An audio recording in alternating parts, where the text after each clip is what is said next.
رب اشرح لي صدري ويسر لي أمري واحلل عقدة من لساني يفقه قولي والحمد لله رب العالمين والصلاة والسلام على سيد الأنبياء والمرسلين وعلى آله وصحبه ومن استنى بسنته إلى يوم الدين اللهم اجعلنا منهم ومن الذين آمنوا وعملوا الصالحات وتواصوا بالحق وتواصوا بالصبر آمين يا رب العالمين ثم أما بعد once again আসসালামু আলাইকুম ওয়া রাহমাতুল্লাহি ওয়া বারাকাতুহু ইনশাআল্লাহ তাআলা আমি এই ক্ষুদ্র সময়টুকু আপনাদের সাথে ব্যয় করতে চাই আর এই সময়টুকু আপনাদের এবং আমার নিজের উপকারের জন্য সূরা জুমআ নিয়ে ব্যয় করতে চাই। সাধারণভাবে বলতে গেলে আমরা আল্লাহ সুবহানাহু ওয়া তাআলার কিতাব আল কুরআনকে গ্রহণ করি একটি জ্ঞানের বই বা বুক অব নলেজ হিসাবে। যখন আমরা এই বইটিকে পথ নির্দেশনার বই বলি তখন এটা বলতে আসলে কি বোঝায় তা আমরা মূল্যায়ন করতে ব্যর্থ হই। এটা বলতে আসলে বোঝায় আমাদের দৈনন্দিন জীবনযাপনের জন্য এই বইতে আছে গুরুতর প্রায়োগিক এবং প্রাসঙ্গিক উপদেশ। আর যখন আল্লাহ তাআলা কথা বলেন তিনি শুধু অতীত হয়ে যাওয়া কোনো বিমূর্ত পৃথিবী নিয়ে কথা বলেন না, তিনি আজকের পৃথিবী নিয়েও কথা বলেন। এটা আমাদের দৈনন্দিন জীবনের সাথে ঘনিষ্ঠভাবে সম্পর্কযুক্ত। আর এই হেদায়েত গ্রন্থের উপদেশ আমাদের প্রয়োজন। আজকের দিনে আপনি যখন কোনো সমস্যায় পড়েন আর আপনার দরকার কিছু উপদেশ বা পরামর্শর, তখন আপনি এই পৃথিবীর সবার কথা ভাবেন কিন্তু আল্লাহর কথা ভুলে যান। আপনি চিন্তা করেন না যে আল্লাহর কাছ থেকে আমার কিছু উপদেশ দরকার আছে। আল্লাহর বই বিশ্বাসীদের জন্য উপদেশ গ্রন্থ। আমরা আমাদের প্রাত্যহিক জীবনে জড়িয়ে পড়ি, সমস্যায় আক্রান্ত হই, তারপর প্রতি কয়েক ঘন্টা পর পর আল্লাহর কাছ থেকে পথ নির্দেশনা চাওয়ার জন্য আমাদের ডাকা হয়। আমরা তার পথ নির্দেশনা প্রার্থনা করি, তারপর আমরা তার বই থেকে কিছু অংশ তেলাওয়াত করি। একজন বিশ্বাসীর জীবন এমনই। কিন্তু কোরআন থেকে আমাদের এত দূরত্ব তৈরি হয়েছে যে যেসব কাজ আমাদেরকে আল্লাহর নিকটবর্তী করার কথা, যেমন সালাত আদায়, আর সালাত হলো আল্লাহর প্রতিষ্ঠান যা বিশ্বাসীদেরকে আল্লাহর বইয়ের সাথে সম্পর্কযুক্ত করে রাখে। কারণ সালাতের সবচেয়ে লম্বা সময় ব্যয় করা হয় দাঁড়ানো অবস্থায়, আর দাঁড়ানো অবস্থায় আমরা কি করি? আমরা কোরআন তেলাওয়াত করি। এভাবে সালাত বিশ্বাসীদেরকে কোরআনের সাথে সম্পর্কযুক্ত করে। কিন্তু আমরা এমন একটা সময় বাস করছি যখন আমাদের অনেকেই কোরআন থেকে বিচ্ছিন্ন। আমরা জানি না এর ভাষা সম্পর্কে, আর এই বইয়ের খুব সামান্যই আমরা মুখস্থ করেছি। তাই এটা বলাই যায় যে এই বইয়ের মাঝে মানুষের পার্থিব ও আধ্যাত্মিক নিরাময়ের যে ঔষধ আল্লাহ দিয়ে রেখেছেন তা থেকে আমরা উপকৃত হতে পারছি না। অথচ এই ঔষধ আল্লাহ সুবহানাহু ওয়া তাআলা দিয়ে দিয়েছেন প্রতিদিন একাধিকবার এর থেকে সুফল নেয়ার জন্য। ইনশাআল্লাহ আমরা কিছু আলোচনা শুনবো, যদিও আজকের আলোচনার বিষয় কোনো আয়াতের তাফসির নয়, কারণ তাফসিরের আলোচনায় আপনাকে সেই আয়াতের একটি একটি করে প্রত্যেকটি শব্দের ব্যাখ্যায় একাধিক উলামায়ের বক্তব্য কি তা নিখুঁতভাবে জানতে হবে। এর পাশাপাশি আয়াত নাজিলের সময়, এর পারিপার্শ্বিকতা, শব্দচয়ন এগুলো আপনাকে গুরুত্বের সাথে বিবেচনায় আনতে হবে। কিন্তু সেটা হচ্ছে কোরআন শিক্ষার গভীর অধ্যয়ন, তাআল্লুমুল কোরআন। তবে আজ এখানে আমরা তেমনটা করব না, আমরা খুব সাধারণভাবে বোঝার চেষ্টা করব এবং আল্লাহর বই থেকে আমাদের জন্য এই সূরার মাধ্যমে কিছু দিক নির্দেশনা বের করে আনার চেষ্টা করব ইনশাআল্লাহ। আপনি যখন কাউকে কিছু স্মরণ করিয়ে দেন তখন চেষ্টা করেন তার জন্য ব্যাপারটা সহজ করার জন্য, জটিল নয়। তখন তারা এটা উপলব্ধি করতে পারবে আর কোরআনকে সাদরে গ্রহণ করতে সমর্থ হবে। আর কোরআনের সৌন্দর্য এখানেই যে বোঝার গভীরতার প্রেক্ষিতে একই সময় এটা খুব সহজ, আবার একই সময় এটা বেশ জটিল। আর এটা নির্ভর করছে আপনি এখান থেকে কি খুঁজছেন তার উপরে। আপনি যতই এই বইয়ের গভীরে যাবার চেষ্টা করবেন আপনি যেতেই থাকবেন, কারণ এই জ্ঞানের গভীরতার কোনো সীমা নেই। তাই কেউ যদি এই বই থেকে অগভীর জ্ঞান প্রত্যাশা করে সে তাও এই বই থেকে পেয়ে যাবে। আমরা এই অপূর্ব সুন্দর সূরাটি দিয়ে আরম্ভ করব। এটি কোরআনের অন্তর্ভুক্ত সেই সূরাগুলোর একটি যেগুলোর সূচনাতে রয়েছে আল্লাহর প্রশংসা। সাব্বাহা লিল্লাহি মা ফিস সামাওয়াতি ওয়া মা ফিল আরদ, অথবা ইউসাব্বিহু লিল্লাহি মা ফিস সামাওয়াতি ওয়া মা ফিল আরদ। আল্লাহর প্রশংসা দিয়ে শুরু হয় বলে এই আয়াতগুলোকে একসঙ্গে বলা হয়ে থাকে মুসাব্বিহাত বা আল মুসাব্বিহাত। এগুলো সবই মাদানী সূরা। আর এই সূরাগুলোতে একটা সাধারণ বৈশিষ্ট্য লক্ষ্য করা যায়, আর এই বৈশিষ্ট্যটা হচ্ছে আল্লাহ তার কথা আরম্ভ করেন এই বলে যে সৃষ্টির প্রতিটা বস্তু আল্লাহর অনন্যতার ঘোষণা দিচ্ছে। আর এটা বলার ঠিক পরেই আল্লাহ যে বিষয়টা উপস্থাপন করেন তা হলো মানুষ। এই প্রতিটা সূরাতে এই একই সাধারণ বৈশিষ্ট্য পরিলক্ষিত হয়। এই সূরাগুলোর প্রত্যেকটি শুরু হয় সৃষ্টির সকল বস্তুর আল্লাহর নৈপুণ্যতা ঘোষণার মাধ্যমে, আর এর পরের আয়াত থেকে শুরু হয় আমাদেরকে নিয়ে, অর্থাৎ মানুষ নিয়ে আলোচনা ও কথাবার্তা। মূলত এই সূরাগুলোর এই বৈশিষ্ট্যের মাধ্যমে আল্লাহ আমাদের যে গুরুত্বপূর্ণ শিক্ষাটি দিতে চান তার একটি অংশ হলো আল্লাহ আকাশমণ্ডলের সকল সৃষ্টির সাথে মাটির সৃষ্টি তথা আমাদের তুলনা করেছেন। এই দুইয়ের মাঝে কোনটি সৃষ্টি হিসাবে অপরটির তুলনায় অনন্য বা অন্য কথায় অধিক তাৎপর্যপূর্ণ আল্লাহর নিজের দৃষ্টিতে? তিনি বলেন লাকাদ খালাকনাল ইনসানা ফি আহসানি তাকওয়িম। অন্য আয়াতে বলেন ওয়ালাকাদ কাররামনা বানি আদম। আল্লাহ বলছেন আমি সুমর্যাদা দান করেছি আদম সন্তানদের। অর্থাৎ আল্লাহ বলছেন আমি আদম সন্তানদের সৃষ্টি করেছি সবচেয়ে সুন্দর আদলে। মূলত আল্লাহ স্বয়ং নিজেই মানুষের সৃষ্টিকে সম্মানজনক হিসেবে ঘোষণা করেছেন। সুবহানাল্লাহ। অর্থাৎ আমরা হলাম আল্লাহর সেই সৃষ্টি যা আসমান পর্বতের মতো বিশাল সমস্ত সৃষ্টির চেয়েও উত্তম। আমরা যেন এক বিস্ময়কর সৃষ্টি।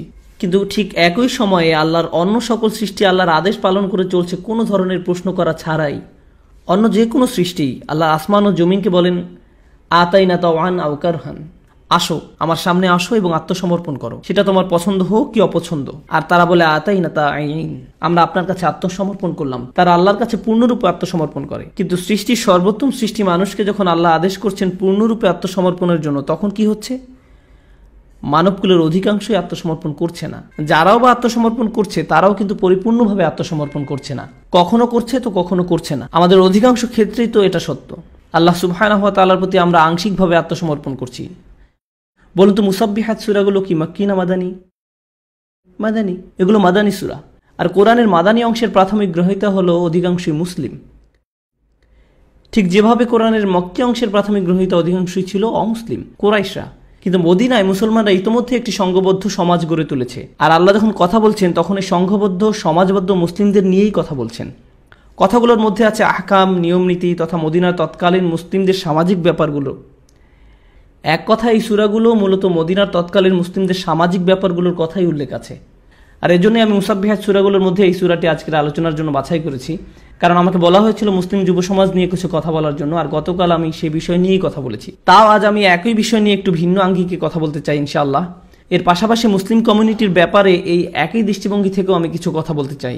একটি মুসলিম কমিউনিটিকে প্রাণবন্ত ও বিশুদ্ধ রাখতে আসলে কি প্রয়োজন, কিসে আমাদের কমিউনিটি সুপথে পরিচালিত হবে, কোনটি হবে এই কমিউনিটির প্রাণের উৎস, আল্লাহ কিভাবে এই বিষয়গুলো সম্পর্কে আলোকপাত করেন, আর তখন কি হয় যখন একটি মুসলিম কমিউনিটি এর চালিকা শক্তির মূল উৎস থেকে বিচ্যুত হয়ে পড়ে, কি তখন এর পরিণতি হয়। আল্লাহ শুরু করছেন এই বলে, আসমান ও জমিনে যা কিছু আছে তার সকলই আল্লাহর নিখুঁত অনবদ্যতা বা প্রশংসা ঘোষণা করছে। ইউসাব্বিহু লিল্লাহি মা ফিস সামাওয়াতি ওয়া মা ফিল আরদ।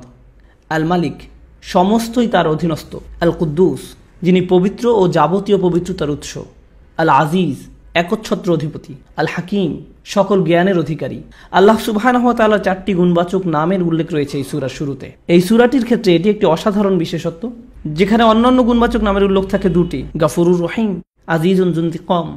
অথচ এই সূরার শুরুতে আমরা আল্লাহ সুবহানাহু ওয়া তাআলার 4টি গুণবাচক নামের উল্লেখ পাচ্ছি, আল মালিক, আল কুদ্দুস, আল আজিজ, আল হাকিম। এটা নিঃসন্দেহে বিশেষ কিছু। আর ঠিক এর পরেই আল্লাহ তাআলা রাসূল সাল্লাল্লাহু আলাইহি সাল্লাম সম্পর্কে বলতে শুরু করেছেন, হুয়াল্লাযী বাআসা ফিল উম্মিয়িন, তিনিই নিরক্ষরদের মধ্য হতে একজন রাসূল প্রেরণ করেছেন।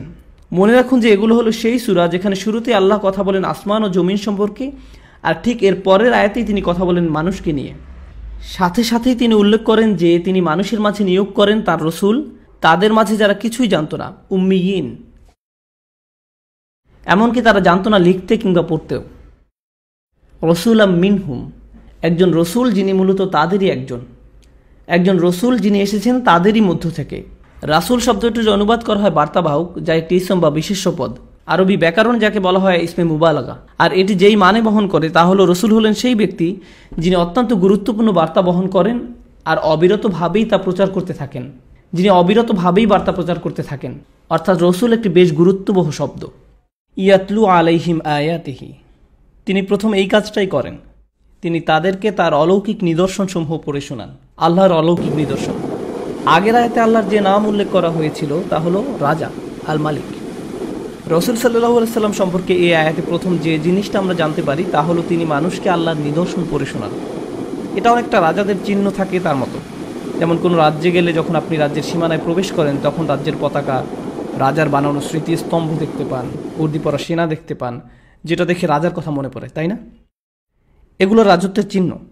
নবী করিম সাল্লাল্লাহু আলাইহি সাল্লাম প্রথমে সবাইকে সেই রাজার অলৌকিক নিদর্শন স্মরণ করিয়ে দেন। অলৌকিক নিদর্শন বলতে এখানে কোরআনের আয়াতকে বোঝানো হয়েছে। কোরআনের আয়াত দুনিয়ায় আল্লাহর রাজ্যের সুস্পষ্ট নিদর্শন প্রকাশ করে। সুবহানাল্লাহ। ইয়াতলু আলাইহিম আয়াতিহি ওয়া ইউযাক্কিহিম, আয়াত পাঠ করে তিনি মানুষকে বিশুদ্ধ করেন। দ্বিতীয়ত আল্লাহ আমাদের বলেন যে মহানবী সাল্লাল্লাহু আলাইহি সাল্লাম মানুষকে পবিত্র করেন। আল্লাহ আযজা ওয়া জাল্লার দ্বিতীয় যেই নাম উল্লেখ করা হয়েছিল সেটা হলো আল কুদ্দুস। আজকে যারা ক্লাসে ছিল তাদের নিশ্চয়ই মনে আছে আল কুদ্দুস অর্থ সকল পবিত্রতার উৎস। দ্বিতীয় কাজ যেটা মহানবী সাল্লাল্লাহু আলাইহি সাল্লাম করেন, তিনি মানুষকে পবিত্র করেন।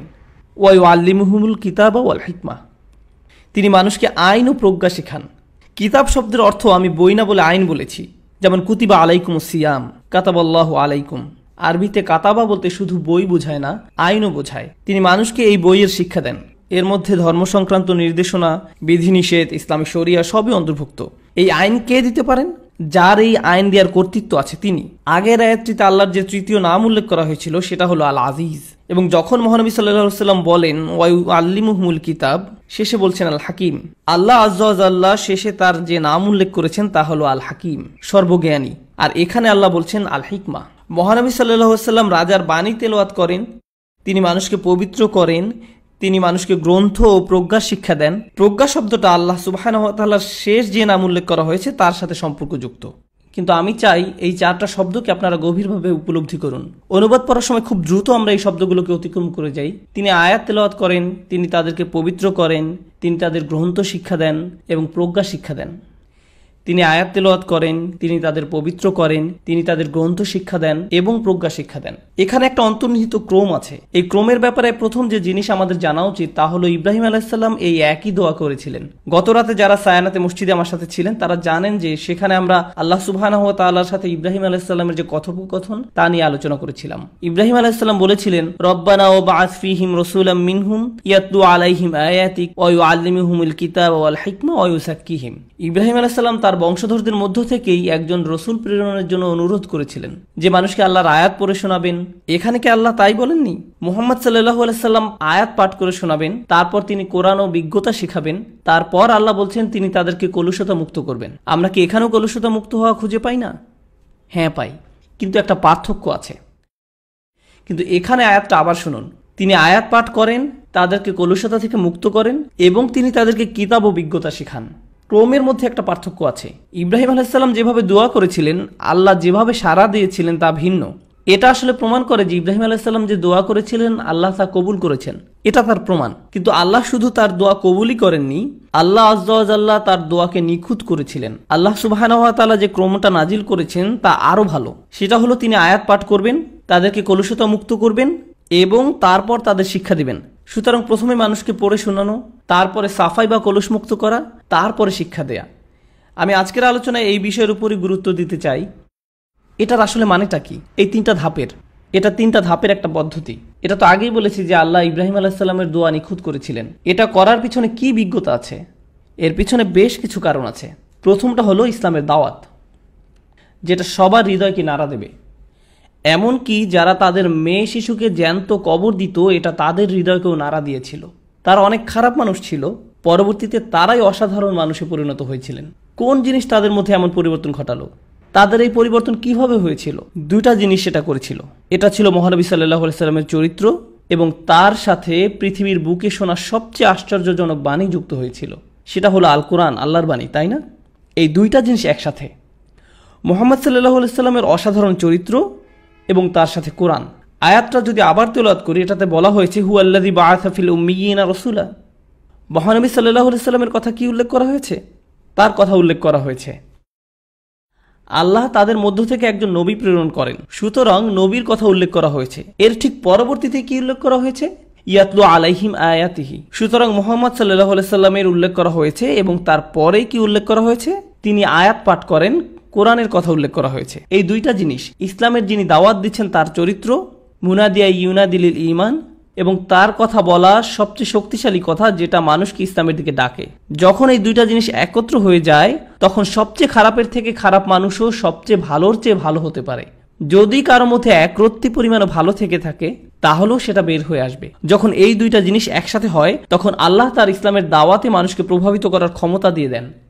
আজকের দিনেও কি এই দুইটা জিনিসের একসাথে হওয়া প্রয়োজন নয়?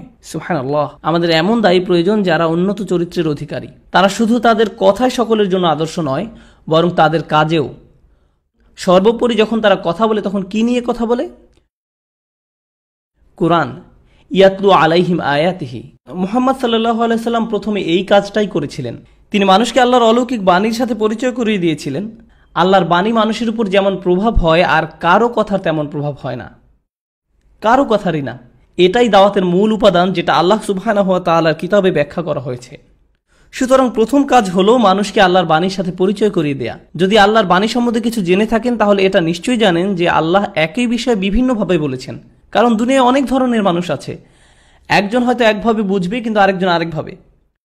কোনো কৃষক কৃষিকাজ সম্বন্ধে কিছু শুনলে হয়তো সাথে সাথে বুঝে যাবে, কিন্তু কোনো ব্যবসায়ী ব্যবসা সম্বন্ধে শুনলে সেটা অনুধাবন করতে পারবে, কোনো যুবক যৌবন সম্বন্ধে বললে বুঝতে পারবে। আল্লাহ সুবহানাহু ওয়া তাআলারও এমন বিভিন্ন ধরনের শ্রোতা আছে এবং তাই তিনি এত বিভিন্নভাবে বলেছেন। আমাদের দেশের, আমাদের সম্প্রদায়ের পরবর্তী যে দায়ী আসবে তাদের আদর্শ আচরণ এমনই হওয়া উচিত। আমাদের ইসলামের দায়ী দরকার, যারা মানুষকে ইসলামের দিকে ডাক দিবে এবং তারা জানবে যে কোরআনের বাণীকে কিভাবে মানুষকে জানাতে হয় এবং আল্লাহর বাণীকে পরিবেশনের সময় কিভাবে সৌন্দর্যমণ্ডিত করতে হয়। সর্বোপরি আমাদের চরিত্রবান হতে হবে। ইয়াতলু আলাইহিম আয়াতিহি। এখন এমনটা ঘটার পরে আল্লাহর বাণী মানুষকে প্রবলভাবে নাড়া দিল, আক্ষরিক অর্থেই নাড়া দিল। এরপরে কোন জিনিসের উল্লেখ আছে? ওয়ায়ুজাক্কিহিম। তিনি তাদের কলুষতা থেকে মুক্ত করেন, তিনি তাদের পরিশুদ্ধ করেন। এখানে যৌক্তিক ক্রমটা কি? এখানে কলুষতা থেকে মুক্ত করার কথা বলা হয়েছে, এটার অর্থ আসলে কি? কখন কোনো জিনিস পরিষ্কার করার দরকার হয়? যখন এটা ময়লা থাকে। আমরা কোনো ময়লা জিনিসকেই তো পরিষ্কার করি। তাই যখন এই আয়াত তারা শুনলেন, তারা নিজেদের কথাই ভাবলেন। নিজেদের কথা ভেবে তারা এটা অনুধাবন করলেন যে তাদের চরিত্রে, তাদের জীবন, তাদের কাজে, তাদের কথায় এমন কিছু আছে যা নোংরা, কিছু জিনিস আছে যা ময়লা। সে ময়লা যেমনই হোক না কেন তাদের কাছে সেটা খারাপ লাগলো, কিন্তু শুধু খারাপ লাগাই যথেষ্ট নয়। আপনি এমন অনেক খুতবা শুনেছেন যখন ইমাম কোরআনের আয়াত পাঠ করছেন এবং আপনার খারাপ লেগেছে, কারণ আপনি আপনার মধ্যে নোংরাটাকে অনুধাবন করেছিলেন, তাই না? আপনার নিজেকে কলুষিত মনে হয়েছিল, কিন্তু এটাই যথেষ্ট নয়। এর পরবর্তীতে কোনো পদক্ষেপ নিতে হবে, আপনার নিজেকে পরিষ্কার করতে হবে। আপনি কিছুক্ষণ চিন্তা করলেন, খারাপ লাগলো, কিন্তু যেমন ছিল তেমনই থেকে গেলেন, সেটা নিজেকে পরিশুদ্ধ করা নয়। সেটা এই পদ্ধতির প্রথম ধাপ এবং প্রায়শই আমরা আমাদের সম্প্রদায়ে এই প্রথম ধাপেই থেমে যাই। আমরা মানুষকে স্মরণ করিয়ে দিই এবং তারপর থেমে যাই। মানুষকে স্মরণ করিয়ে দেওয়ার পরের ধাপটাই বেশি কঠিন, পরিশুদ্ধ করা, এবং এটা করতেই বেশি সময় প্রয়োজন। ঠিক যেমনটা কোনো কাপড় ময়লা হলে আপনারা শুধু ধুয়েই রেখে দেন না, কাপড়টাকে ঘষতে হয়, এটাকে পরিষ্কার করতে বেশি সময় দিতে হয়, এটা করতে সময় লাগে। আমাদের চরিত্রের ময়লা পরিষ্কার হতেও সময় নেয় এবং মহানবী সাল্লাল্লাহু আলাইহি সাল্লামের জীবনে এটা ঘটেছিল সোহবায়ের মাধ্যমে। এটা ঘটে আসলে সঙ্গীর মাধ্যমে। আপনি জানেন কালিমা পাঠ করার আগে সাহাবীরা একদম সাধারণ মানুষই ছিলেন। কেউই কালিমা পাঠ করার সাথে সাথে সুপারম্যান হয়ে যাননি। এটা এভাবে ঘটে না। তারা অ্যালকোহল পান করত। ইসলামে আসার আগে তারা কেউ কেউ জিনার সাথেও জড়িত ছিলেন। আল্লাহ তাদের পুরস্কৃত করুন, কারণ ইসলামে আসার সাথে সাথেই তাদের সব পাপ ক্ষমা করে দেওয়া হয়েছিল, ঠিক কিনা? সুবহানাল্লাহ। ওনারা সবচেয়ে ভালোর চেয়েও ভালো, কিন্তু তাদেরও রাতারাতি রূপান্তর ঘটেনি।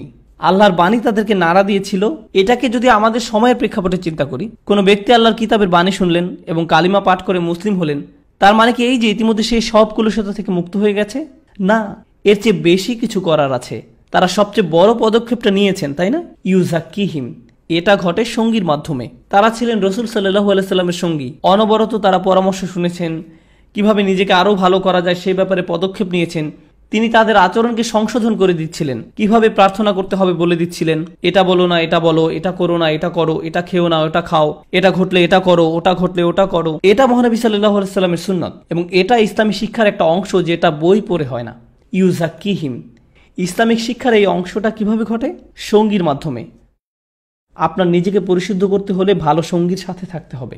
আমাদের সম্প্রদায়ের জন্য কোন জায়গায় আল্লাহ ভালো সঙ্গী খুঁজে পাওয়ার ব্যবস্থা করে দিয়েছেন? মসজিদে। মসজিদেই আমাদের ভালো সঙ্গী খুঁজতে হবে। এই সঙ্গীদের মধ্যে প্রথমত কোরআনের আয়াত পড়ে শোনাতে হবে, তারপরে একে অন্যকে সঙ্গ দিতে হবে এবং নিজেদের মধ্যকার ভালোটাকে বের করে আনতে হবে।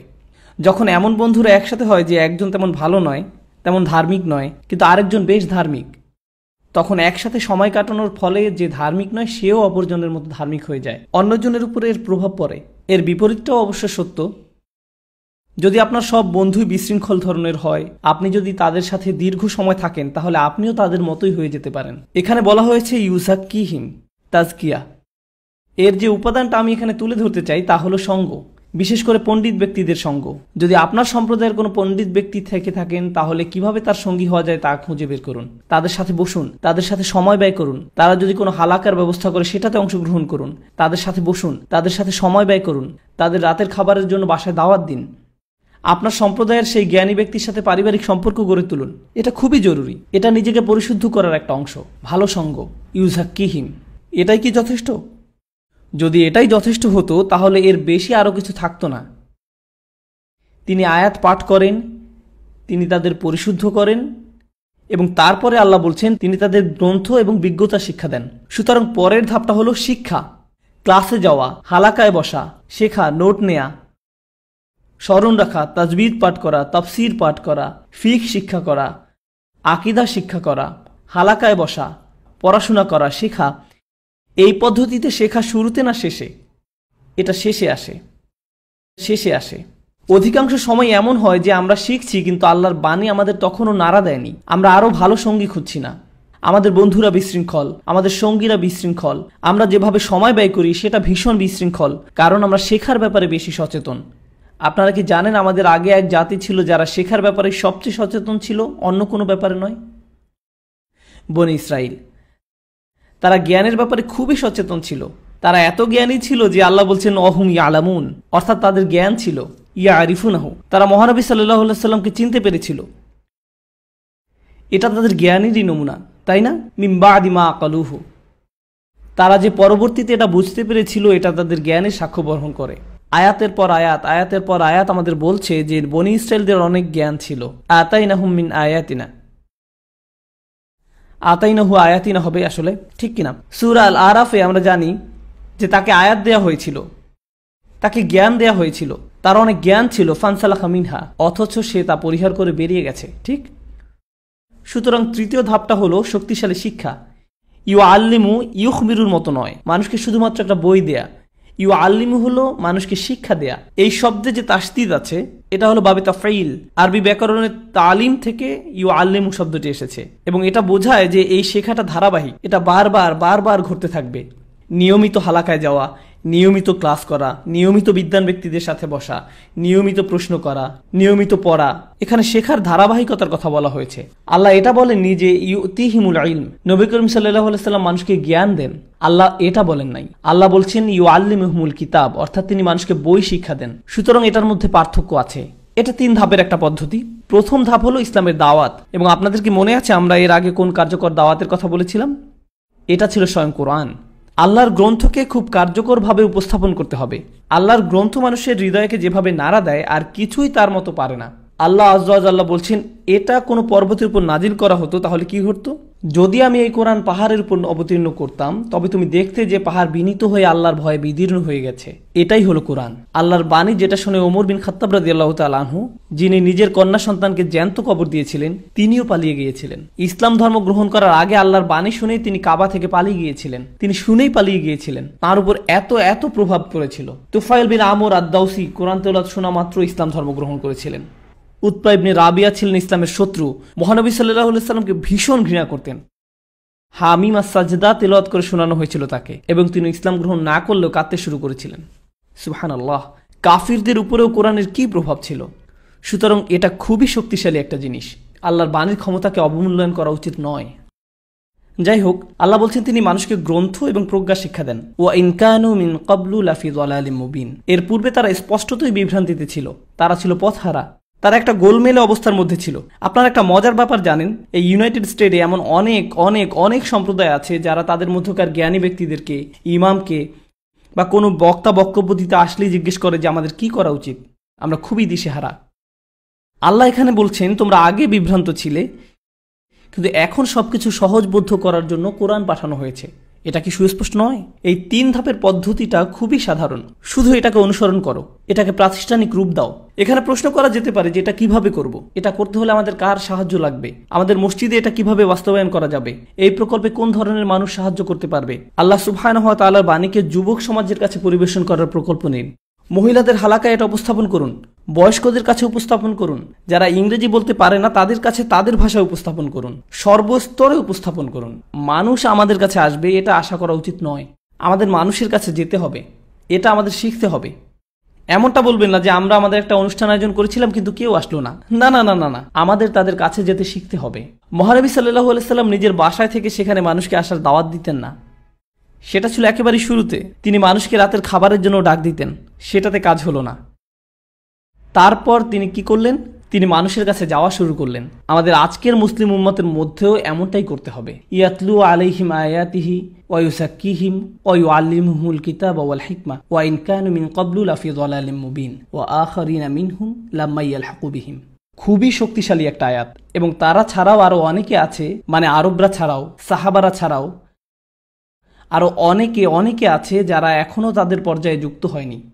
সুতরাং এখানে আল্লাহ ইতোমধ্যে এই উম্মতের আন্তর্জাতিক বৈশিষ্ট্যের বিষয়ে উল্লেখ করেছেন, কারণ এমন অনেকে আছে যারা এখনো তাদের সাথে এসে যুক্ত হয়নি। তারা কারা? আজকের দিনে তারা হলো তুর্কি, মালয়েশিয়ান, আফ্রিকান, সারা দুনিয়ার মুসলমান।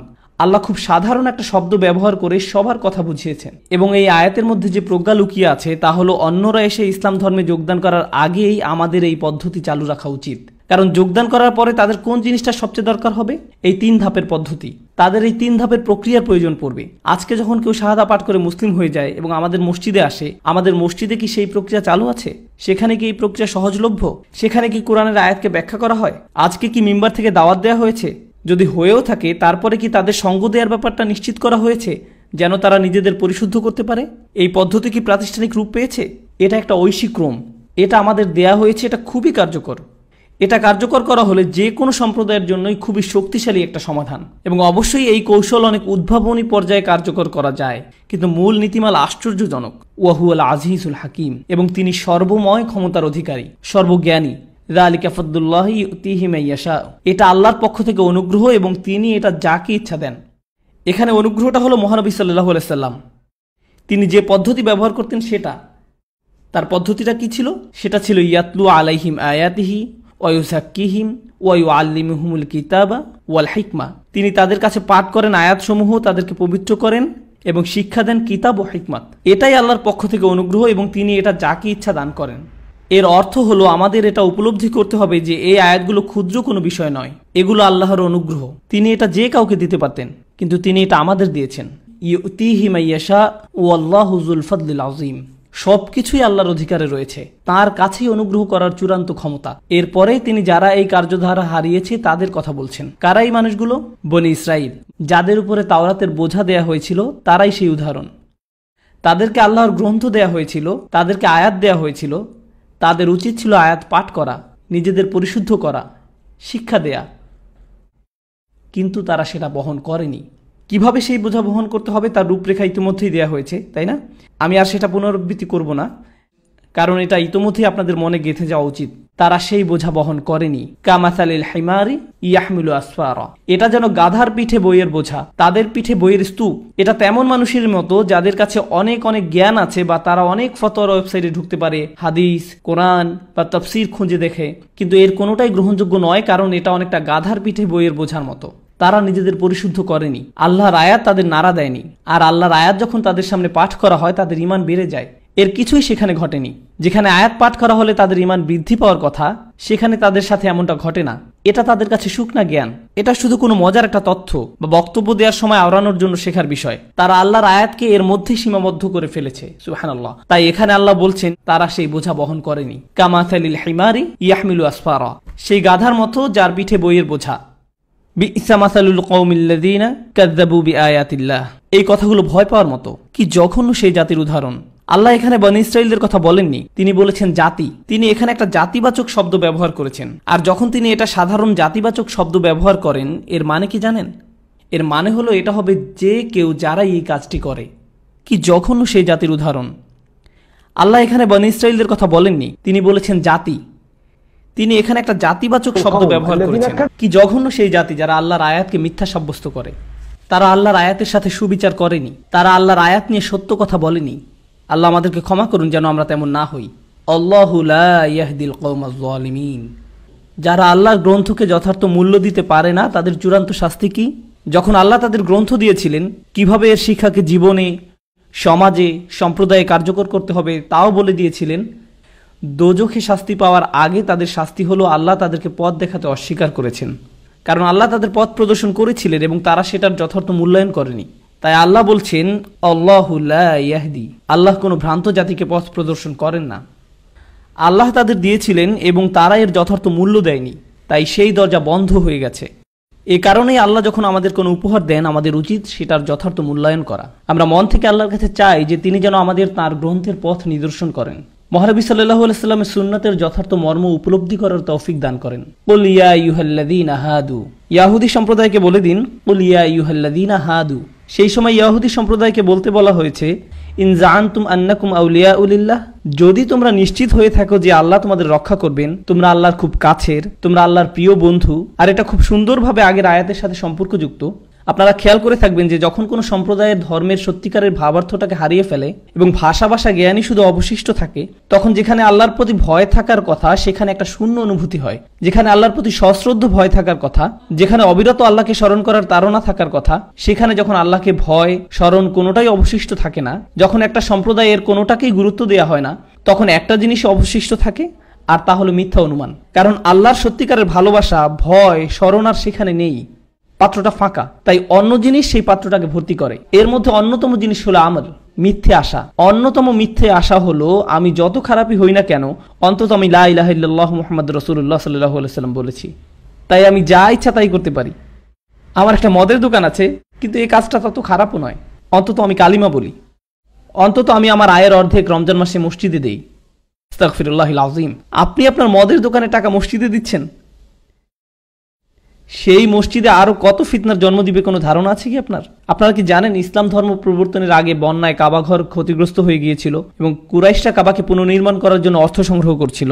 তারা মদ, পতিতাবৃত্তি ও জুয়া থেকে টাকা নিতে অস্বীকার করেছিল। হেরা তো হলো মুশরিক, মুশরিকরাই এমন করেছিল। আর আমাদের সময় আমাদের না বলতে হলে যুদ্ধ করতে হয় যে আমরা এইসব আয়ের উৎস থেকে টাকা নিব না। আর সেই দাতা তখন বলেন, আপনি এটা কি বলছেন? আমি দান করছি কারণ এটা আমার জান্নাতে যাওয়ার টিকিট।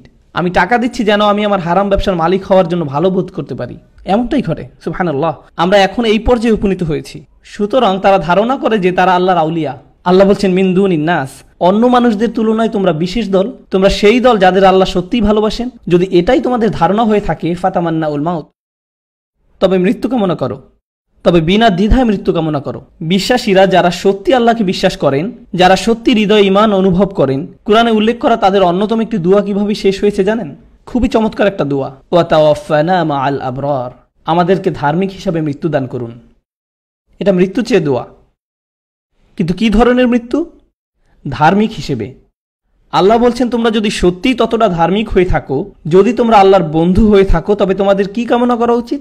ধার্মিক হিসেবে মৃত্যু কামনা করো। যদি তোমরা এতটাই নিশ্চিত হয়ে থাকো যে জান্নাত তোমাদের জন্য অপেক্ষা করছে, যেখানে গেলে পাবে অসীম বাগান, গ্যালারি, সমুদ্র তীরের সম্পত্তি, সরোবরের ধারার জমি, যেখানে কোনো ট্যাক্স দিতে হবে না, কোনো পাওনা টাকা পরিশোধ করতে হবে না, কেউ সেখানে বৃদ্ধ হবে না, সেখানে কোনো হেলথ ইন্স্যুরেন্স নেই, এইসব কোনো সমস্যা সেখানে নেই, তবে কেন তোমরা এখানে সময় নষ্ট করছো? তোমাদের জন্য তো জান্নাত নিশ্চিত। যাও আল্লাহর কাছে চাও যেন দ্রুত তোমাদেরকে সেখানে নিয়ে যান। তোমরা কেন এখানে থাকতে চাও? এবং বাসা ভাড়া, জমির টাকা, গাড়ির টাকা দিতে হবে, এমনকি খাবার রান্না পছন্দ না হলেও সেটাই খেতে হবে। তোমরা কেন অপেক্ষা করে আছো? যাও আল্লাহর কাছে চাও যেন দ্রুত তোমাদের সেখানে নিয়ে যান। যদি তোমরা এতটাই নিশ্চিত হয়ে থাকো যে তোমরা আল্লাহর বন্ধু, তারা যে প্রতারণা করে আল্লাহ সেটা দিয়েই তাদেরকে ডাক দিয়েছেন। আপনারা কি খেয়াল করেছেন যে মিথ্যা আশা তাদের ভুলিয়ে রেখেছে? তারা ভাবে তাদের দুনিয়াতে ভালো হবে এবং আল্লাহ তাদের এত ভালোবাসেন যে তারা এখানে পার্টি করতে পারবে এবং পরকালেও পার্টি করতে পারবে। আমরা সব করতে পারবো কারণ আল্লাহ আমাদের বন্ধু। এটা একটা মিথ্যে আশা। এমনকি এটা কোনো বিশ্বাসী মানুষের অন্তরে প্রবেশ করতে পারে যদি সে মহানবী সাল্লাল্লাহু আলাইহি সাল্লামের পদ্ধতি, আল্লাহর গ্রন্থের সাথে সুসম্পর্ক না রাখে। সুতরাং ইন কুনতুম সাদিকিন, যদি তোমরা সত্যবাদী হয়ে থাকো তবে এটার কামনা করো, ওয়ালা ইয়াতামান্নাউনাহু আবাদা, তারা এটা কখনোই কামনা করবে না, বিমা কদ্দামাত আইদিহিম, কখনোই না। কেন তারা এটা কামনা করবে না? যদিও তারা নিশ্চিত যে তারা আল্লাহর বন্ধু, কিন্তু তাদেরকে এটা করতে বললে জানেন কেন তারা এটা করবে না? কারণ তাদের হাত যেটা ভবিষ্যতে পাঠিয়েছে, সোজা বাংলা এটা বোঝা একটু কঠিন। আমার হাত কি ভবিষ্যতে পাঠিয়েছে? এটার মানে আমি ইমেইলের পরিভাষা ব্যাখ্যা করতে পারি। যখন আপনি সেন্ড বাটন চাপ দেন, তারপরে আপনি কি ইমেইলটা ফিরিয়ে আনতে পারেন? এটা সামনে গেছে, এটা অগ্রসর হয়ে গেছে, আপনার ইমেইল সামনে চলে গেছে। যখন আপনি এই দুনিয়ার কোনো কাজ করেন, এটা আক্ষরিক অর্থেই অগ্রসর হয়ে গেছে। এটা চলে গেছে আমাদের দুই কাঁধের উপরের দুই হার্ড ড্রাইভে। সেখানে দুইটা হার্ড ড্রাইভ আছে, ঠিক কিনা? আমাদের কাজগুলো সেখানে চলে যায় এবং সেই হার্ড ড্রাইভে সংরক্ষিত হয়। আমাদের সব কাজ সেখানে সংরক্ষিত আছে। আমরা কি আর তা ফিরিয়ে আনতে পারি? না। তারা জীবনে অনেক খারাপ কাজ করেছে এবং সব কাজের প্রমাণ সেখানে আছে। তারা জানে যে তারা অনেক ভয়ানক সব কাজ করেছে, যে তারা সেগুলো নিয়ে চিন্তাও করতে চায় না। আর এটাই ফাসিকের মনস্তত্ত্ব। এটাকে বুঝতে হবে, এটা খুবই গুরুত্বপূর্ণ বিষয়। এটা নিয়ে কথা বলতে ইচ্ছা করছে না। আর এটাই ফাসিকের মনস্তত্ত্ব। যখন কেউ আল্লাহর অবাধ্যতায় ভীষণ নিমজ্জিত থাকে আর তার জন্য তার রাতে ঘুম আসার একমাত্র উপায় হলো সেটা নিয়ে চিন্তা না করা। আর এটাই ফাসিকের মনস্তত্ত্ব। যদি কেউ তার সাথে মৃত্যু নিয়ে পরকালে কি ঘটবে সে বিষয়ে কথা বলে, তখন তারা বলে আমি এটা শুনতে চাই না, এটা নিয়ে কথা বলতে ইচ্ছা করছে না। এটা এতই ভীতিপ্রদ যে তারা এই বিষয় থেকে দূরে থাকাই শ্রেয় মনে করে। আপনারা কি জানেন, যখন সিংহ আক্রমণ করতে আসে কিন্তু উট পাখি পালাতে পারে না, তখন সে কি হাস্যকর কাজটা করে? মাটির মধ্যে মাথা ঢুকিয়ে দেয়। আমি বাস্তবতার সম্মুখীন হতে চাই না, এই বিষয়ে আমি কোনো লেনদেন করতে চাই না। এখানে বেশ আছি, বাস্তবতার উপেক্ষা করে খুব ভালো আছি। এমনটাই ঘটে যখন কেউ পাপে ভীষণভাবে নিমজ্জিত থাকে। আমি বরং এটাই বিশ্বাস করি যে আল্লাহ আমাকে ভালোবাসেন এবং আমি আল্লাহর বন্ধু। আর যখন কেউ তার এই ধাপ্পার বিষয়ে স্মরণ করিয়ে দেয়, তখন তার উত্তর হয়, আমি এসব শুনতে চাই না, এ বিষয়ে কথা বলতে ভালো লাগছে না। এটাই ফাসিকের আচরণ। এই মানুষগুলো এই পরিমাণ অসৎ, এটা আমাদের সম্প্রদায়েও ঘটতে পারে, এমনকি আমাদের পরিবারেও। অনেক সময় যখন আপনি বলেন যে আল্লাহ আমাদের কত ভালোবাসেন, আল্লাহ আমাদের কিভাবে পুরস্কৃত করবেন, মানুষ আপনার কথা শুনবে। কিন্তু আল্লাহর অবাধ্যতার ফলাফল ভোগ করতে হবে শুনলে তারা বলে, তুমি কি এইসব হতাশাজনক বিষয়ে কথা বলা বন্ধ করবে? চলো আমরা অন্য বিষয়ে কথা বলি, চলো আমরা রকেট গেম অথবা অন্য কোনো বিষয়ে কথা বলি। আমি ওসব কিছু শুনতে চাচ্ছি না। এ কারণে আল্লাহ এখানে বলছেন, ওয়ালা ইয়াতামান্নাউনাহু আবাদা বিমা কদ্দামাত আইদিহিম আল্লাহু আলিমুম বিজ্জালিমিন। তারা নিজেদের কৃতকর্মের কারণে কখনো মৃত্যু কামনা করবে না। আল্লাহ জালেমদের সম্পর্কে সম্যক অবগত আছেন। আল্লাহ এই পাপীদের কথা সবই জানেন, তার কাছে সব হিসাব আছে। তারা কি করছে সে বিষয়ে তিনি অবহিত। তাদের আচরণ ভুল এবং তাদের কাজও। কুল, বলুন, ইন্নাল মাউতাল্লাযী তাফিরুনা মিনহু, যে মৃত্যু থেকে তোমরা পালাচ্ছ, যে মৃত্যু থেকে তোমরা দূরে থাকার চেষ্টা করছো, ফা ইন্নাহু মুলাকিকুম, সে মৃত্যুর সাথে তোমাদের একদিন সাক্ষাৎ হবেই। এটা তোমাদের সাথে সাক্ষাৎ করতে আসবে। তুমি সেই সাক্ষাৎ এড়াতে পারবে না, সেটা থেকে নিস্তার পাবে না। এমন অনেক সময় ঘটে যে স্কুলে ফলাফল দেওয়ার দিন আসলে বাচ্চা হাঁচি কাশির মতো ভাব করে বলে, আমি যেতে চাই না, আমার তেমন ভালো লাগছে না। তারা এই সাক্ষাৎটাকে এড়ানোর চেষ্টা করতে পারে, কিন্তু কিছু সাক্ষাৎ আছে যা কেউ এড়াতে পারে না, কেউ সেটা থেকে নিস্তার পায় না। এটা তেমনই এক সাক্ষাৎ। ইন্নাকা কাদিহুন ইলা রাব্বিকা কাদহান ফামুলাকিহ, হে মানুষ, তুমি কঠোর পরিশ্রম করতে করতে তোমার রবের দিকে এগিয়ে যাচ্ছ। ওই যে একটা জিনিস আছে না, এসকেলেটর, যেটা সমান্তরালে কনভেয়ার বেল্টের মতো চলে, আপনিও তেমনই একটা কিছু। আপনি চান বা না চান আপনি সামনে যাচ্ছেন। আপনি পিছন ফিরে দাঁড়াতে পারেন, এদিক সেদিক তাকাতে পারেন, কিন্তু আপনি সামনেই এগিয়ে যাচ্ছেন, পিছনে যাওয়ার কোনো উপায় নেই। আপনি চান বা না চান আপনি সামনে যাচ্ছেন, আপনি শুধু সেই সাক্ষাতের দিকেই এগিয়ে যাচ্ছেন। আমরা সবাই সেদিকেই যাচ্ছি, এ ব্যাপারে কোনোই সন্দেহ নেই যে আমাদের এটার সংস্পর্শে আসতে হবে। সুম্মা তুরাদ্দুনা ইলা আলিমিল গায়বি ওয়াশ শাহাদা, তখন তোমরা সবাই দৃশ্য অদৃশ্য সর্ববিষয়ে জ্ঞাত আল্লাহর কাছে ফিরে যাবে। এর অর্থ হলো আল্লাহ আমাদের হৃদয়ের ভিতরের এই শূন্যতাকে জানেন। আল্লাহ জানেন যখন কোনো অসৎ উদ্দেশ্যে আপনি কোনো ভালো কাজ করছেন। সুবহানাল্লাহ। ফায়ুনাব্বিউকুম বিমা কুনতুম তা'মালুন, তখন তিনি পুঙ্খানুপুঙ্খভাবে জানিয়ে দেবেন যে কে কি ধরনের কাজ সাধারণত তারা করত। আমরা এই সূরার উপসংহারে পৌঁছে গিয়েছি ইনশাআল্লাহ তাআলা। ইয়া আইয়ুহাল্লাযীনা আমানু, যারা বিশ্বাস করে। এখানে কাদের উদ্দেশ্যে কথা বলা হচ্ছে তার কি কোনো পরিবর্তন লক্ষ্য করেছেন? এক মুহূর্ত আগেই আল্লাহ কাদের সাথে কথা বলেছিলেন? বনী ইসরায়েলদের সাথে। এখন তিনি অন্যদের সাথে কথা বলছেন, তাদের সাথে আর কোনো লেনদেন নেই। ভালো হয় তারা নিজেদের কাজের ব্যাপারে সতর্ক হলে। তারা ইতোমধ্যেই ব্যর্থ হয়েছে, তাই আল্লাহ এখন বিশ্বাসীদের সাথে কথা বলছেন যেন তারা বনী ইসরায়েলদের মতো ব্যর্থ না হয়। আপনারা জানেন একজন বাবা কিভাবে তার সন্তানদের সাথে কথা বলে। যখন একজন ফেল করেছে এবং আরেকজনের পরের সপ্তাহে পরীক্ষা আছে, সে বলে, শোনো করিম, তুমি এই ব্যাপারে অন্তত সেলিমের মতো হও না, তার মতো কাজ তুমি করো না। প্রথমে বাবা একজনকে বকা দেন এবং তারপরে আরেকজনের দিকে ফিরে বলেন, তুমি ভালো করে শুনে রাখো, এই ভুলগুলো তুমি করো না। এখন আমাদের প্রভু সুবহানাহু ওয়া তাআলা অনেক বেশি আমাদের ভালো চান। বাবার চেয়ে আমাদের প্রতি আল্লাহর অনুগ্রহ ও শুভাকাঙ্ক্ষা অনেক বেশি পরিমাণের। প্রথমে আল্লাহ বনী ইসরায়েলদের তিরস্কার করলেন। তাদেরকে তিরস্কার করতে দেখে আবার এমন নয় যে আমরা বলতে পারি, হ্যাঁ দেখো আল্লাহ বনী ইসরায়েলদের কেমন ঘৃণা করেন। এক মিনিট থামুন। আল্লাহ আমাদের এজন্য বলেন নাই যে কারণ তারা অভিশপ্ত, আমাদের এজন্য বলেছেন যেন আমরা তাদের পথ অনুসরণ না করি। তাই আল্লাহ বলছেন, ইয়া আইয়ুহাল্লাযীনা আমানু ইযা নুদিয়া লিস-সালাত মি ইয়াউমিল জুমআ, অর্থাৎ শুক্রবারে যখন নামাজের জন্য আজান দেওয়া হয়, ফাসআউ ইলা যিকরিল্লাহ। জুমার নামাজের সাথে এসবের কি সম্পর্ক? জুমার নামাজের সময় মহানবী সাল্লাল্লাহু আলাইহি সাল্লাম মানুষকে কোরআনের আয়াত পাঠ করে শোনান। জুমার নামাজ হলো সেই সময় যখন আপনাদের পুনর্জাগরিত হওয়ার কথা। জুমার খুতবা আল্লাহর একটি অসাধারণ বিধান, যা হলো এই উম্মতের সাপ্তাহিক সম্মেলন। এটা একটা সাপ্তাহিক সম্মেলন। যখন আপনাদের কোনো বিশেষ অনুষ্ঠান থাকে, বক্তা আসবে, কিন্তু সবাইকে কি অনুষ্ঠানে দেখা যায়? অনেক মানুষই আসে কিন্তু সবাই তো আসে না। কিন্তু একটা ব্যাপার সবসময় ঘটে, তা কোনো বিখ্যাত বক্তাই হোক অথবা ততটা বিখ্যাত বক্তা না হোক, কিংবা কোনো বক্তা না থাকলেও, কোনো ইমাম না থাকলেও সবাইকে কি জুমার নামাজে পাওয়া যায়? এটা একটা ঐশ্বরিক বিধান। এটার জন্য কোনো লিফলেট বিতরণ করতে হয় না, এটার জন্য ফেসবুকে কোনো ইভেন্ট পেজ খুলতে হয় না, কাউকে কোনো ইমেইল পাঠাতে হয় না। এটা একটা কার্যক্রম যেটা আল্লাহ সুবহানাহু ওয়া তাআলা নিজ থেকে ঠিক করে দিয়েছেন যেন আমরা মহানবী সাল্লাল্লাহু আলাইহি সাল্লামের পদ্ধতিকে হারিয়ে না ফেলি। শুক্রবারে যখনই জুমার নামাজের আজান দেয়া হয় তখন দ্রুত আল্লাহকে স্মরণ করতে যাও। ফাসাউ ইলা যিকরিল্লাহ, আল্লাহকে স্মরণ করতে দ্রুত যাও। এই বিধানের মাধ্যমে এই পদ্ধতিকে বাস্তবায়ন করা হয়েছে। এখান থেকেই এই সূত্রপাত। এ কারণেই আমাদের বাস্তব অবস্থা আমি বলবো জুমার খুতবা হলো সবচেয়ে বড় আমানা। এটা হলো সবচেয়ে বড় সম্পদ যেটা সব মসজিদেরই আছে। জুমার খুতবা এত শক্তিশালী, এত মর্মস্পর্শী হওয়া উচিত যে ব্যক্তি ইসলামের কোনো কিছুই জানে না সেও যেন এটা শুনে কেঁপে ওঠে। জুমার খুতবা এতটা উদ্দীপনাপূর্ণ এবং এত ভালো হওয়া উচিত যে কেউ ভীষণ পরিশ্রান্ত হলেও হাই তুলবে না। এটা একটা আমানা, সব মসজিদকে ভরসা করে এই দায়িত্ব দেয়া হয়েছে। আমাদের উচিত মানুষের কাছে আল্লাহর আয়াত পৌঁছে দেয়া। মানুষের কাছে আল্লাহর আয়াত পৌঁছানোর সবচেয়ে ভালো সুযোগ হলো শুক্রবারের নামাজ। শুক্রবারের নামাজে এটাই দায়িত্ব। ফাসআউ ইলা যিকরিল্লাহ, আমাদেরকে বলা হয়েছে আল্লাহকে স্মরণ করতে দ্রুত যাও। কেনা বেচা বন্ধ করো। ওয়াজারুল বাই যালিকুম খায়রুল লাকুম ইন কুনতুম তা'লামুন। কিন্তু আজকাল কি ঘটে? আমাদের সময় ঘটা অন্যতম বিপর্যয়কারী একটি ঘটনা। বেশিরভাগ মানুষ জুমার নামাজে খুতবা শুরু হওয়ার আগে নাকি পরে এসে হাজির হয়, পরে আসে। বেশিরভাগ মানুষই পরে আসে। সিংহভাগ মানুষ আসে যখন একামত শুরু হয়ে যায়। সুতরাং তারা কি আল্লাহকে স্মরণ করতে পারে না? কারণ যেহেতু তারা আরবি বুঝে না, তাই নামাজে কি পাঠ করা হচ্ছে তা তারা বুঝে না।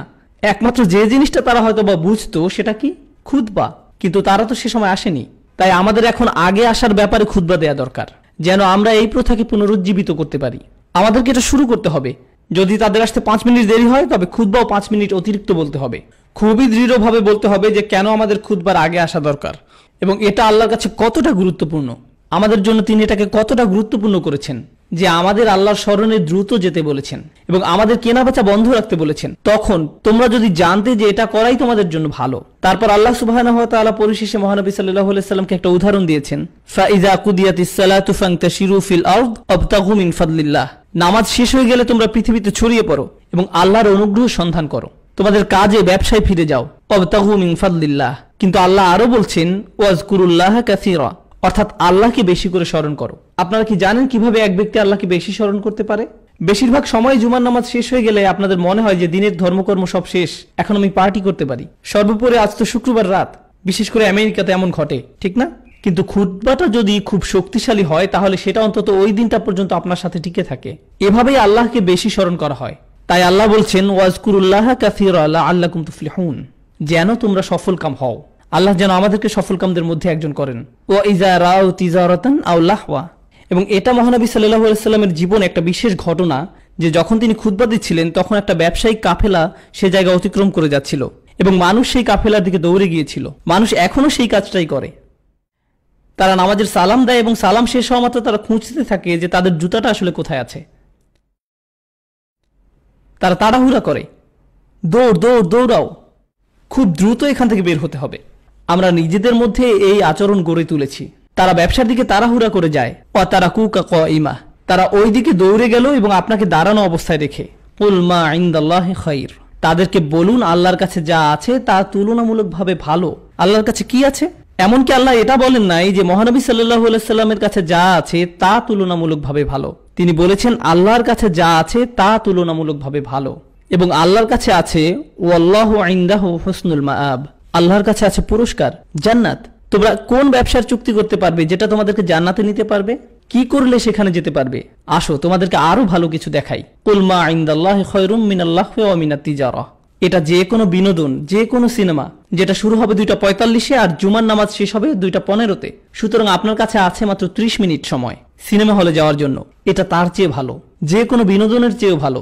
অমিনাত তিজারা শব্দটি যে কোনো ধরনের ব্যবসায়িক কর্মকাণ্ডকে বোঝায়। আল্লাহু খায়রুর রাযিকিন। এবং দুশ্চিন্তা করো না, তোমাদের ব্যবসার কোনো ক্ষতি হবে না জুমার নামাজে আসার জন্য, কারণ আল্লাহ বলছেন আল্লাহ হলো প্রদানকারীদের মধ্যে সবচেয়ে ভালো। ও আল্লাহু খায়রুর রাযিকিন। মানুষ কেন জুমার নামাজ পড়ে তাড়াহুড়া করে ফিরে যাওয়ার জন্য? অনতি বিলম্বেই নামাজ ঠিকমতো শেষ না করেই, কারণ তারা ভাবে তাদের রিজিক কমে যাবে। আল্লাহ এখানে বলছেন আসো, আল্লাহ আরো ভালো প্রদানকারী, আল্লাহ সবচেয়ে ভালো প্রদানকারী। সুবহানাল্লাহ। তাই পরিশেষে আমরা বলতে পারি, আর আমি প্রতিজ্ঞা করছি এটা বলার পরেই আমি শেষ করে দেব, এবং এই অংশে একটা আয়াত লাআল্লাকুম তুফলিহুন, অর্থাৎ আল্লাহকে বেশি করে স্মরণ করো যেন তোমরা সফলকাম হও। আমি মহানবী সাল্লাল্লাহু আলাইহি সাল্লামের একটা হাদিস বলতে চাই যেটাও এই একই শব্দ দিয়ে শেষ হয়। মহানবী সাল্লাল্লাহু আলাইহি সাল্লাম আমাদের বলছেন ইয়া আহলাল কুরআন লা তাতাওয়াসসাদুল কুরআন, হে কোরআনের সম্প্রদায়, কোরআনকে হালকাভাবে নিও না, এটাকে আরাম করার উপায় বানিয়ে ফেলো না। ওয়াতলুহু হাক্কা তিলাওয়াতিহি আনা আল-লাইলি ওয়ান-নাহার, দিন এবং রাত সব সময় কোরআন পড়ো এবং অনুসরণ করো যেভাবে পড়া এবং অনুসরণ করা তার প্রাপ্য। তারপর তিনি বলছেন ওয়াবসুহু, একে ছড়িয়ে দাও, ওয়াতাগান্নাহু, একে সৌন্দর্যমণ্ডিত করো, ওয়াতাদাব্বারু ফীহি, গভীরভাবে একে নিয়ে চিন্তা করো, ইন্নাকুম তুফলিহুন, যেন তোমরা সফলকাম হতে পারো। হাদিসটা শুরু হয়েছে হে কোরআনের সম্প্রদায় বলে, ইয়া আহলাল কুরআন বলে। এটা বলা হয়নি যে ইয়া আইয়ুহাল্লাযীনা আমানু, ইয়া মা'আশারাল মুসলিমিন, না না না না না, ইয়া আহলাল কুরআন, হে কোরআনের সম্প্রদায়। আল্লাহর নবী আমাদেরকে কোরআনের সম্প্রদায় বলে সম্বোধন করছেন, এইভাবেই আমাদের সংজ্ঞায়িত হওয়া উচিত। এটা বলেই আজকের মতো আমি শেষ করছি। সুবহানাকাল্লাহুম্মা ওয়া বিহামদিক ওয়া আশহাদু আল্লা ইলাহা ইল্লা আনতা আস্তাগফিরুকা ওয়া আতুবু ইলাইক ওয়া আসসালামু আলাইকুম ওয়া রাহমাতুল্লাহি ওয়া বারাকাতুহু। আমার মনে হয় না প্রশ্নের উত্তর দেওয়ার মতো কোনো যোগ্যতা আমার আছে, কিন্তু আপনাদের যদি কোনো প্রশ্ন থেকে থাকে আর আমি যদি উত্তর দিতে পারি তাহলে আমি উত্তর দিব। Yes, go ahead.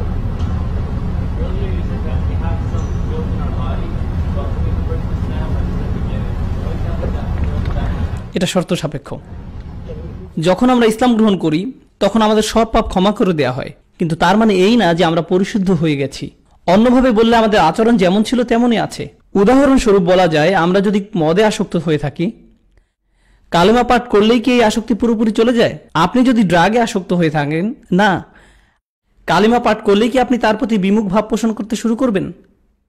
যদি আপনি ধূমপায়ী হয়ে থাকেন, কালেমা পাঠ করার পরও আপনি এর প্রতি আসক্তি বোধ করবেন? অবশ্যই। এটা এমন নয় যে কালেমা পাঠ করলাম আর সব ঠিক হয়ে যাবে, সবকিছু আমার মধ্য থেকে দূর হয়ে গেল।